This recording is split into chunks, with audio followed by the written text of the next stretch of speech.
This time, in our community, government spending on chronic homelessness is not working. David Kuhn wants to introduce you to the challenges we are facing in our community, the people that are working to solve these challenges, and what we can do to support them. Because if we, as a community, don't help each other, then who will? So here's the problem. The chronic and episodically homeless make up only 15% of the homeless population, but consume over 50% of government resources for this group in terms of law enforcement, healthcare, and other emergency services. And these resources are not creating lasting change in the lives of homeless people. The consequence is that in Fredericton, the average duration of stay in shelters and on the streets is 34.8 months, almost 3 years. By contrast, Medicine Hat, Alberta has implemented a housing first approach, and the average stay in shelters and on the streets is less than 10 days. So what's the holdup? Government refuses to make housing first a priority. While the upfront costs are higher, there will be great cost savings over time, and more importantly, it's the right thing to do. My name is Faith McFarland, and I'm the coordinator for the Community Action Group on Homelessness. And the Community Action Group on Homelessness is a joint community initiative. There's about 30 different nonprofits and level of government, community leaders who are working together to end long-term persistent homelessness or chronic homelessness in Fredericton. So when we talk about chronic homelessness, that's when somebody has been trapped in the cycle or the system of homelessness for 6 months or more on an ongoing basis. And for people, when you're episodic, it means 3 or more episodes in a year. And the reason these terms are important is because 85% of the time when somebody finds themselves on the streets or in the homeless serving system, it tends to just be really time limited. It's something that might just happen once or twice, and it might only last for a few weeks or a few months. However, 15% of the time, when we talk about people who end up in our homeless serving system, they can get really trapped there for ongoing, persistent amounts of time. And that's when we see chronic and episodic homelessness.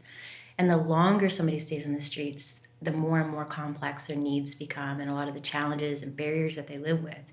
And it's a really significant population to look at because even though it's only 15%, that 15% of the homeless population tends to rely on over 50% of all of the services in our homeless serving system.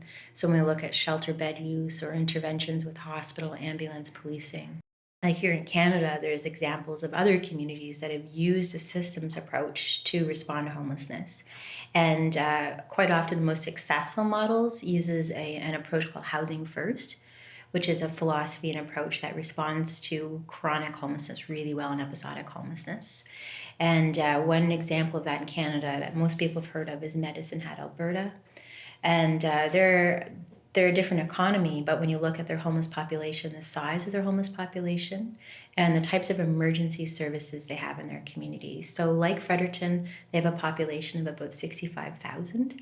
Here in Fredericton, we're around 60,000. Their emergency shelter bed for men had a 25-bed capacity. Our emergency shelter for men has 25 beds as well. However, here in Fredericton, our average length of duration during our point in time count for people living in the shelters and on the streets was 34.8 months. However, in Medicine Hat, after using a systems approach to address chronic homelessness, the average duration is less than 10 days.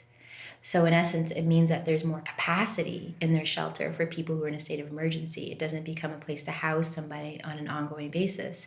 It has that capacity to meet people in an emergency situation and try to move them really quickly into housing and towards the right kind of support so we can mitigate the impact, the long-term impact of homelessness, which is really important. Not only is it expensive, but it has a great personal toll on individuals in a community when people experience long-term persistent homelessness. Hi, I'm David Kuhn, the MLA for Fredericton South and the leader of the Green Party. You've been hearing about Housing First, a great strategy that's proven itself in different parts of Canada to significantly reduce homelessness. And that's such an important goal in New Brunswick as well. Bottom line, to make it work, it needs some money. We need money allocated in the provincial budget to ensure that Housing First can actually be implemented and activated to achieve the great outcomes that it has achieved elsewhere. That's what we need. That's what needs to be done. That's what I'm calling for.